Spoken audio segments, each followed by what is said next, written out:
On January 15, 2024, three DEA agents were executed in broad daylight outside a gas station in Sonora, Mexico, their bodies riddled with. Within 6 weeks, 11 more federal agents would be dead across the Texas-Mexico border, victims of what appeared to be a coordinated cartel assassination campaign targeting American law enforcement with military precision. A single message spray across the gas station wall: "They took what was ours, we're taking it back." But the man responsible for these deaths wasn't a cartel leader or a corrupt politician. It was Special Agent James Cramer, a quiet FBI financial crimes investigator who had spent 20 years fighting the drug war before deciding to turn it against itself. Cramer had stolen $31 million from the Sinaloa cartel, framed the DEA for the theft. Before I walk you through the full story, I just have a small favor to ask. Make sure to subscribe to the channel, hit that like button, and let me know in the comments, what city are you watching from? It's always amazing to see how far this audience is reaching. The first indication that something was catastrophically wrong came not from the field, but from a routine financial audit conducted by the Treasury Department's Office of Inspector General in their sterile offices overlooking the Potomac River. Senior Auditor Patricia Hendricks, a 30-year veteran of federal financial oversight, was conducting her quarterly review of interagency asset transfers when she discovered what would later be described as the most significant breach of federal evidence custody in American law enforcement history. Hendricks was reviewing the books of Joint Task Force Lone Star, a multi-agency operation targeting cross-border narcotics trafficking that had been established in 2019 under the Trump administration and expanded significantly under President Biden. The task force combined resources from the FBI, DEA, ATF, ICE, and Border Patrol, creating a unified command structure designed to combat the increasingly sophisticated financial networks used by Mexican cartels to launder drug proceeds through the American banking system. According to the digital records maintained by the task force's evidence management system, on November 8, 2023, at precisely 7:23 a.m., the task force had executed a seizure operation targeting assets belonging to the Sinaloa cartel. The operation had resulted in the confiscation of $31,247,680 in cash, along with computers, documents, and other evidence related to a complex money laundering scheme involving dozens of shell companies and legitimate businesses across Texas, California, and Arizona. The seizure was logged into the federal evidence management system with meticulous detail. Each bundle of cash had been photographed, counted, and assigned a unique tracking number. The money had been transported to a secure federal facility in Houston, processed according to Department of Justice protocols, and assigned to evidence locker 247 Alpha in the federal building's underground storage facility. But when Hendricks attempted to verify the physical location of these assets as part of her routine audit, she found nothing. Evidence locker 247 Alpha contained no cash, no documentation of the November 8th seizure, and no record of any assets ever being stored there. The locker had been assigned to the November 8th seizure in the digital system, but physically, it was empty, except for a layer of dust that suggested it had been unused for months. Hendricks spent 3 days attempting to trace the missing assets through the labyrinthine federal bureaucracy. She contacted the Houston field office, the evidence management coordinator, and the supervisory agents responsible for the task force's operations. Each inquiry led to the same dead end. According to the digital records, the money existed and was properly secured. According to physical reality, it had vanished. The trail led to a single name buried deep in the chain of custody documentation: Special Agent James Michael Cramer, FBI badge number 2847, assigned to the Financial Crimes Division of the Houston field office. Cramer was listed as the final custodian in the evidence chain, the agent responsible for ensuring that the seized assets were properly secured and documented. When Hendricks attempted to contact Cramer for clarification, she was informed by the FBI's Human Resources Division that the agent had taken emergency medical leave on November 11, 2023, just 3 days after the seizure operation. His leave had been extended twice due to what his physician had described as acute stress reaction and severe anxiety related to his work on violent crime cases. On January 8, 2024, James Cramer had submitted his resignation from the Federal Bureau of Investigation, citing personal reasons and a desire to pursue opportunities in the private sector. His resignation had been processed without incident, and his security clearances had been terminated according to standard protocol.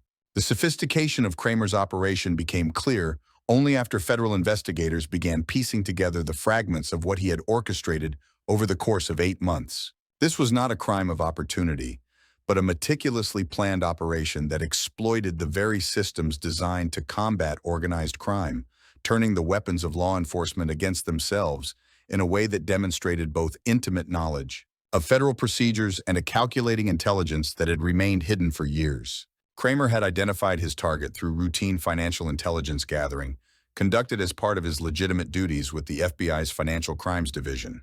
The Sinaloa Cartel, under the leadership of Ismael El Mayo Zambada and the sons of Joaquin El Chapo Guzman, had developed an increasingly sophisticated money laundering operation that moved an estimated $2 billion annually through the American financial system. At the center of this operation was a Houston-based charity called Fundación Esperanza, ostensibly dedicated to supporting Mexican immigrant families seeking asylum and citizenship in the United States.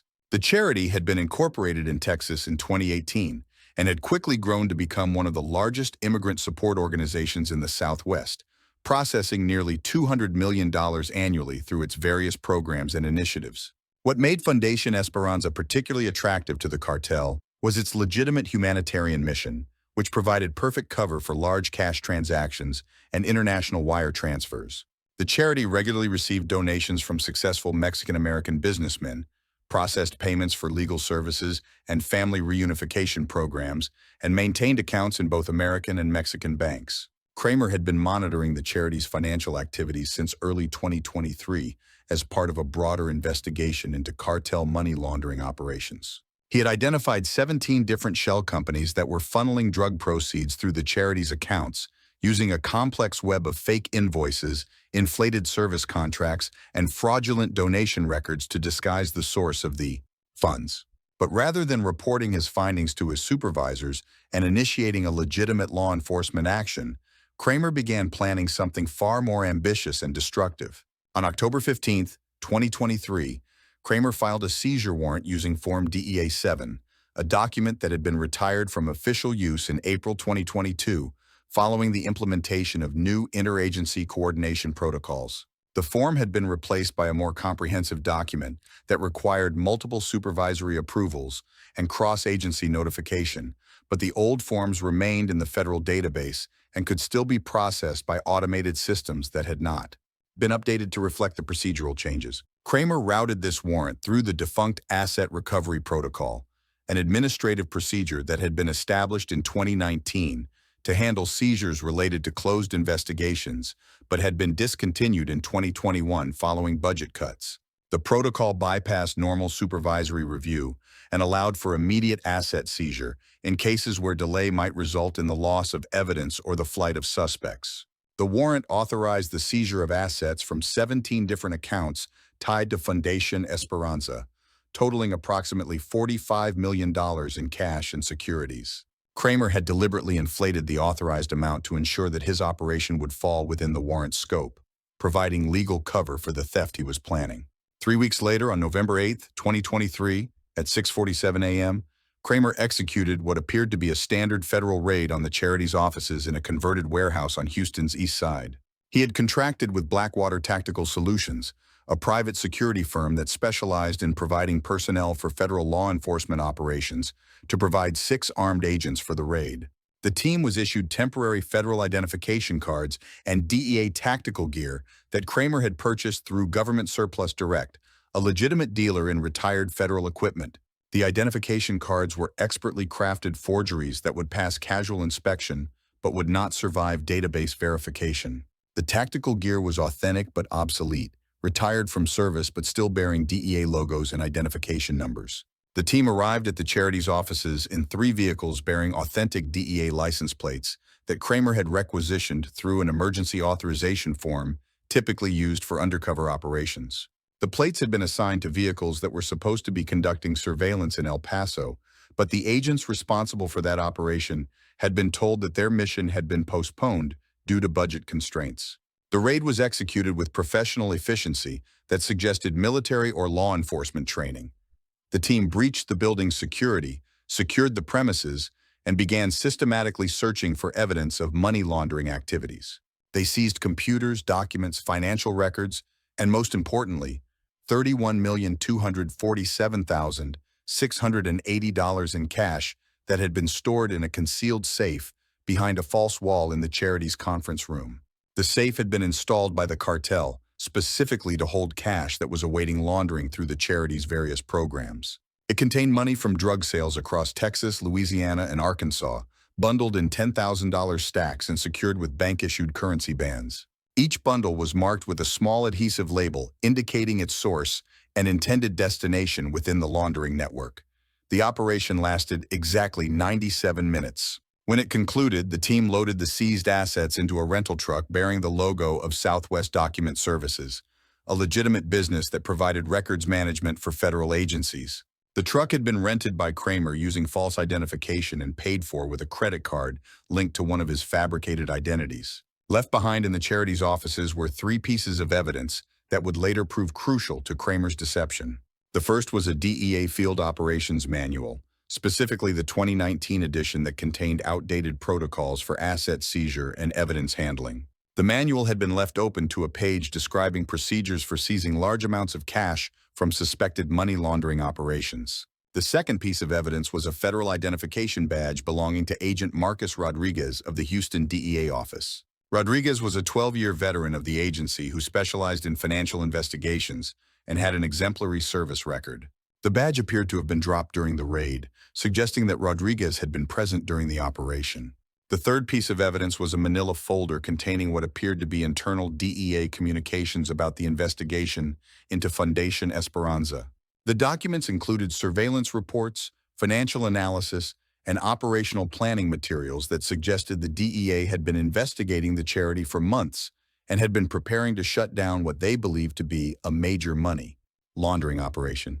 Agent Marcus Rodriguez was attending his daughter's wedding in San Antonio at the time of the raid.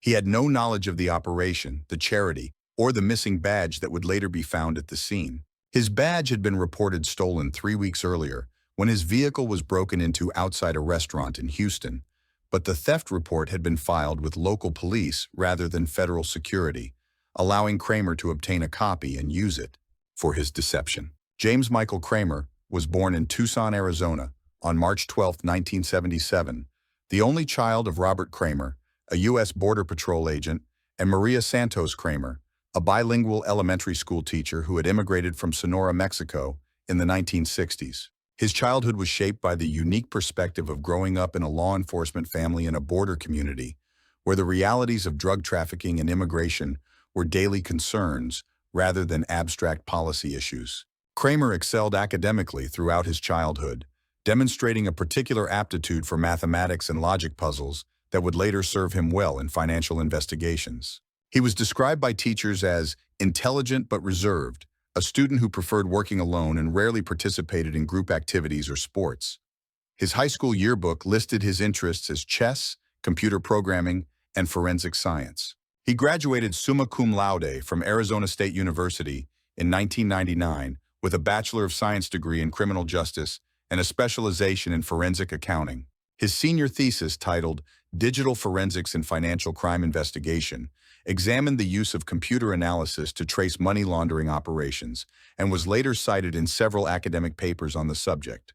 Cramer's academic performance attracted the attention of DEA recruiters, and he was offered a position with the agency immediately upon graduation. He accepted the offer and completed his training at the DEA Academy in Quantico, Virginia, finishing third in his class of 47 recruits. Cramer joined the Drug Enforcement Administration in March 2003 and was assigned to the Phoenix Field Office, where he spent his first 5 years working routine drug cases along the Arizona-Mexico border.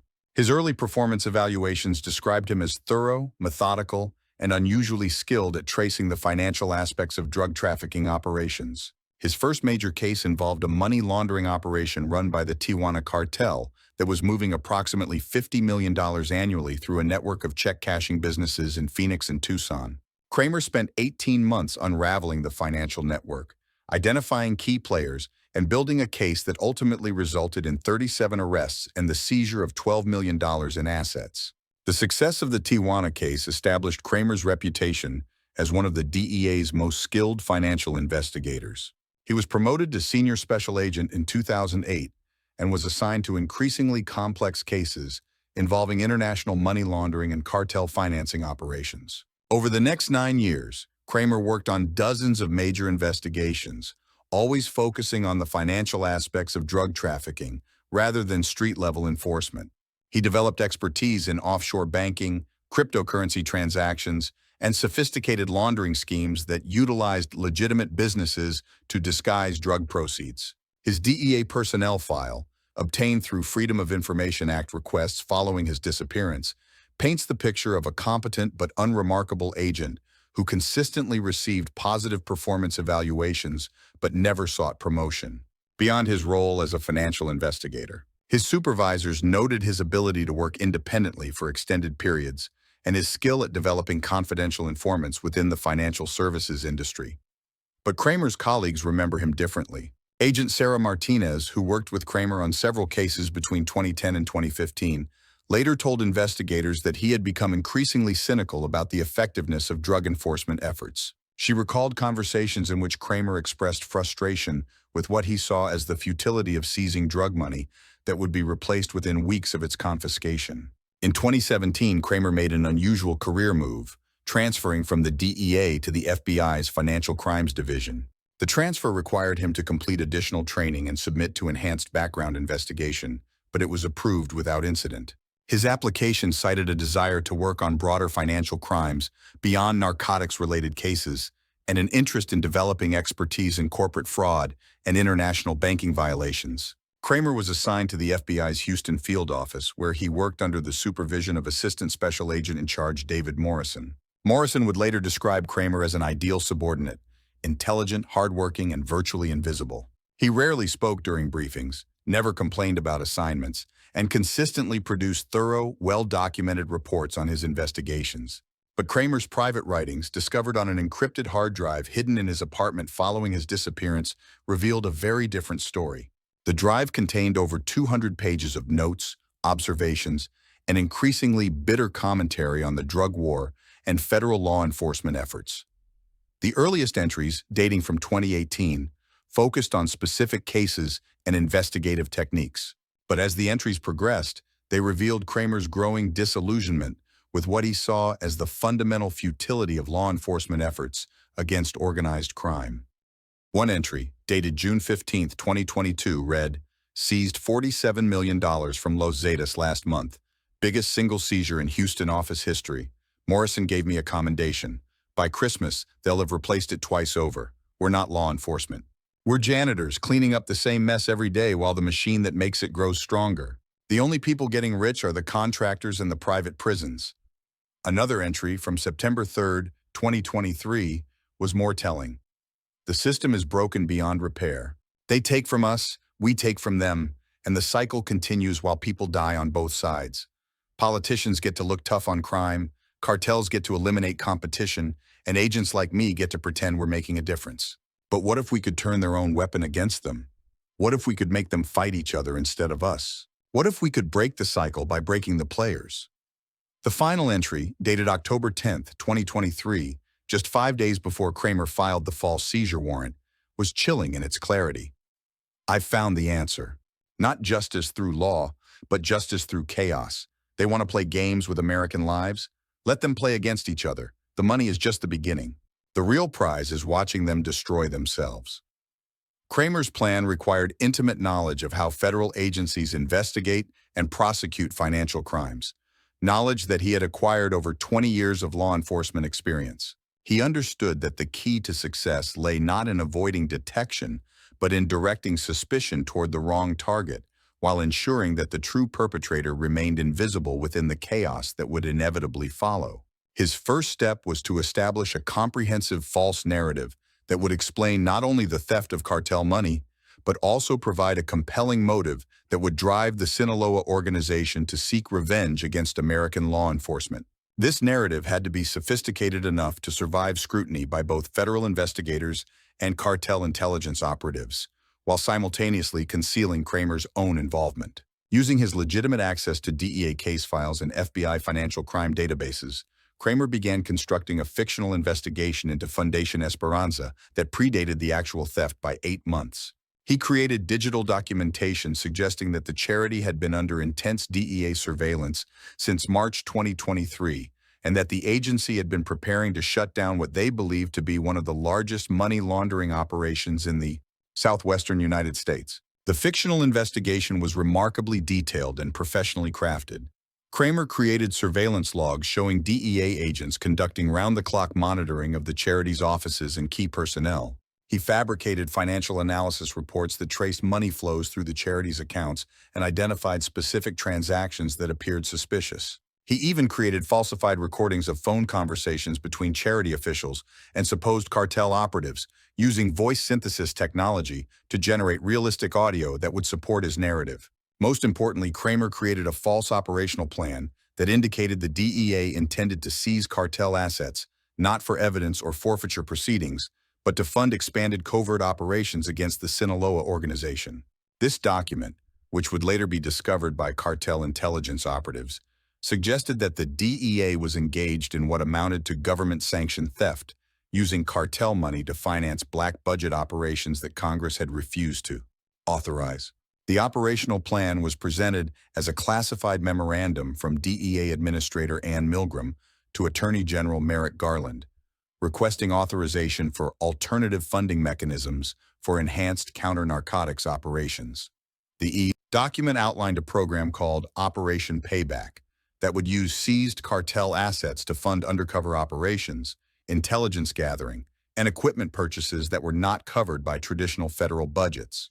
According to the fabricated memorandum, Operation Payback was necessary because traditional funding sources were insufficient to combat the increasingly sophisticated operations of Mexican cartels. The document argued that using cartel money against the organizations themselves was both poetically just and operationally effective, providing law enforcement with the resources needed to match cartel capabilities. The plan was elegant in its simplicity and terrifying in its implications. When the cartel inevitably discovered that their money had been stolen, they would not see it as a simple crime, but as an act of war by the American government. They would believe that the DEA had crossed a fundamental line, moving from law enforcement to theft, and they would seek proportional revenge against the agency and its personnel. Cramer spent months perfecting this narrative, creating supporting documentation that would be discovered at precisely the right moments to guide cartel investigations toward his intended conclusion. He understood that cartel intelligence operations were sophisticated and thorough, and that any deception would need to withstand intense scrutiny by experienced professionals who had their own sources within American law enforcement. The beauty of Cramer's plan was that it required no ongoing maintenance or intervention.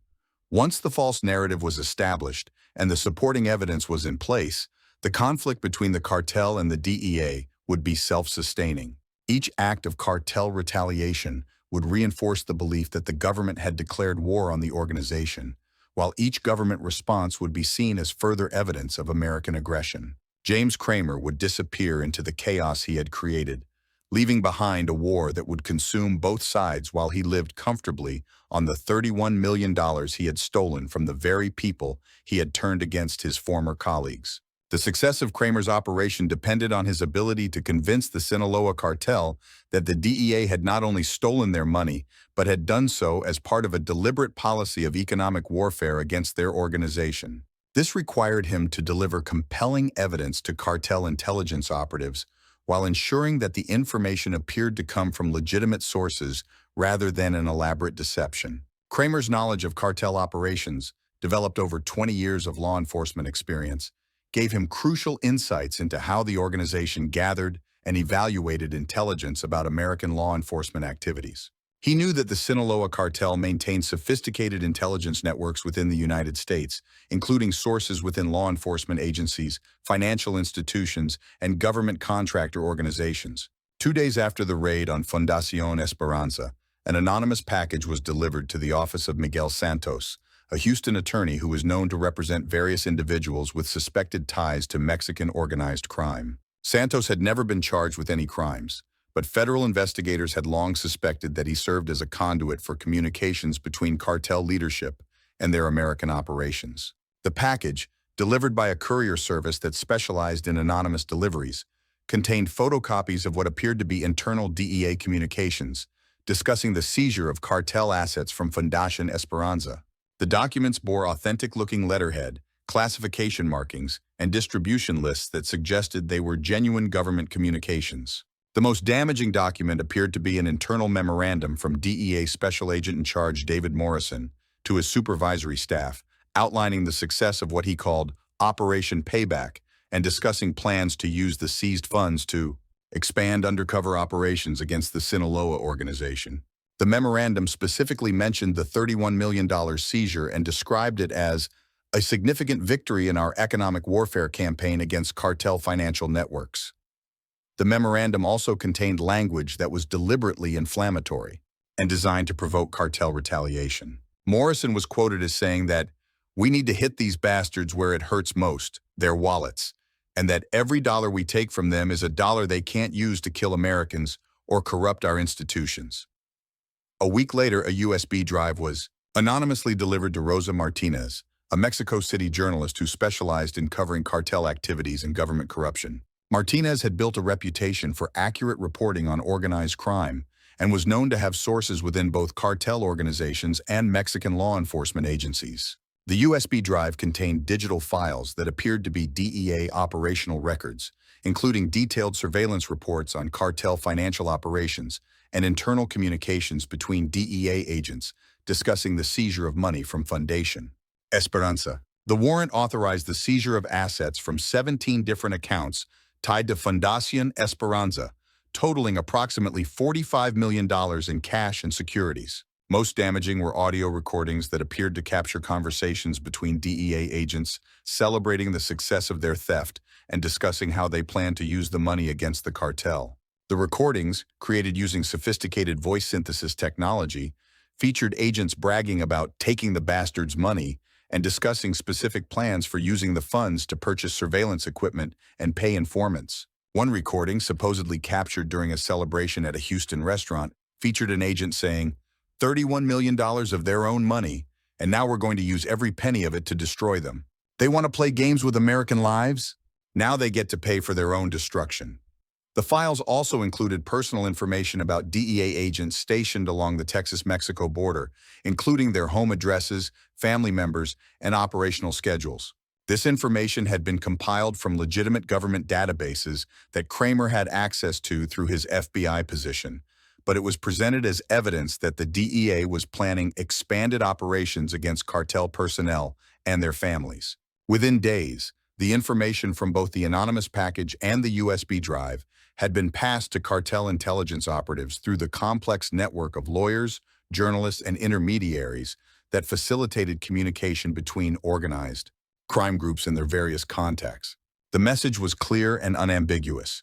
The DEA had stolen $31 million in cartel money and was using it to fund an expanded war against the Sinaloa organization. The cartel's response was swift and decisive. Intelligence operatives began gathering additional information about DEA operations, focusing specifically on the agents who had supposedly been involved in the theft. They identified specific targets for retaliation and began planning a campaign of violence designed to send a clear message to American law enforcement. Theft of cartel assets would be met with deadly consequences. But the cartel was chasing ghosts. The agents they targeted had no knowledge of any theft, no involvement in any operation against Fundación Esperanza, and no understanding of why they had suddenly become the focus of cartel attention. They were innocent victims of Cramer's elaborate deception, condemned to death by evidence they had never seen and crimes they had never committed. Cramer's manipulation of the cartel required more than just false documents and fabricated recordings. He needed to create a comprehensive web of evidence that would not only survive initial scrutiny, but would actually become more convincing as cartel investigators dug deeper into the supposed DEA operation against their organization. His first step was to establish digital evidence of DEA involvement in the theft that would be discovered through cartel hacking operations. Cramer knew that the Sinaloa organization maintained sophisticated cyber capabilities and regularly penetrated American government computer systems to gather intelligence about law enforcement activities. Using his authorized access to FBI databases and his knowledge of DEA computer systems, Cramer created false entries in federal evidence management systems that showed the DEA had indeed seized $31 million from cartel operations.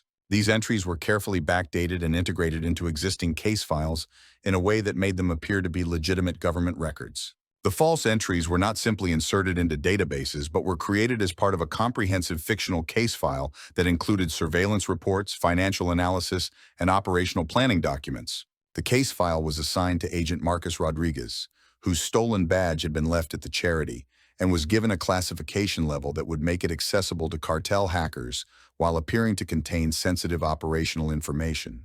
Cramer also created false communications between DEA agents discussing the disposition of the seized funds. These communications, which were designed to be discovered during cartel intelligence operations, suggested that the DEA was using cartel money to fund operations that had been denied congressional authorization. The communications were crafted to appear authentic, including proper formatting, classification markings, and distribution lists that matched legitimate DEA protocols. They contained specific references to ongoing operations, budget constraints, and operational challenges that demonstrated intimate knowledge of law enforcement procedures and would make them appear genuine to cartel intelligence analysts. Most damaging were fabricated recordings of phone conversations between DEA officials that Cramer created using advanced voice synthesis technology. These recordings, which were uploaded to a secure server that cartel hackers would eventually penetrate, appeared to show DEA agents bragging about their theft of cartel money and discussing how they plan to use the funds to hurt the bastards, where it counts. The recordings included specific details about the Fundación Esperanza operation, discussions of the $31 million seizure, and plans for using the money to expand surveillance operations and recruit additional informants within cartel organizations. Cramer's final step was to ensure that the cartel would be able to trace the theft directly to specific DEA agents who could then be targeted for retaliation. He created false documentation showing that Agent Marcus Rodriguez was the lead investigator, Agent Sarah Chen had supervised the financial analysis, and Agent Thomas Wright had coordinated the seizure operation. None of these agents had any knowledge of Fundación Esperanza, the missing $31 million, or the elaborate deception that had made them targets for cartel assassination. Rodriguez was a dedicated father of three who had spent 12 years fighting drug trafficking. Chen was a financial crime specialist who had immigrated from Taiwan as a child. Wright was a former Marine who had joined the DEA after completing 2 tours in Afghanistan. James Cramer had created a lie so comprehensive and convincing that it would survive any investigation and ultimately lead to the deaths of innocent federal agents who never knew they had been marked for execution by one of their own colleagues. Cramer had been planning his disappearance for months, establishing false identities and offshore accounts. On November 11, 2023, he submitted emergency medical leave, then resigned on January 8, 2024. His last known location was Newark Airport, boarding United Flight 967 to Madrid on January 12 under the false identity of Robert Chen, before disappearing into Central American financial networks. The cartel's response was immediate and devastating. Agent Marcus Rodriguez and his partner were ambushed in McAllen, Texas on January 15, 2024. Both were killed instantly by sniper fire. Over the following weeks, Agent Sarah Chen was killed by a car bomb in Houston, and Agent Thomas Wright was shot in El Paso. In total, 11 DEA agents were killed in coordinated assassinations. The truth began to emerge only when Treasury Auditor Patricia Hendricks discovered the missing $31 million and traced the evidence back to James Cramer. The FBI investigation revealed that Cramer had accessed hundreds of files and created false intelligence packages, but it came too late. 11 agents were already dead. 1 year after Cramer's disappearance, journalist Maria Santos in Costa Rica received an envelope from Panama City containing a photocopied DEA report detailing the theft and manipulation. Scrawled across the bottom were the words, "For justice, not politics, JC." The $31 million has never been recovered. Federal investigators believe that Cramer transferred the money through a complex network of offshore accounts and shell companies, but they have been unable to trace the funds or locate any assets that might be connected to the theft. The DEA continues to operate under the shadow of the cartel's false belief that the agency stole their money. Despite extensive efforts to communicate the truth to cartel leadership, the Sinaloa organization continues to view the DEA as thieves rather than law enforcement officers. James Cramer achieved what he set out to do. He turned the cartel's own weapons against them, creating a conflict that has consumed both organizations and left a trail of destruction that continues to this day. He stole $31 million and disappeared into the chaos he created, leaving behind a legacy of deception that has fundamentally changed the nature of the drug war along the American border.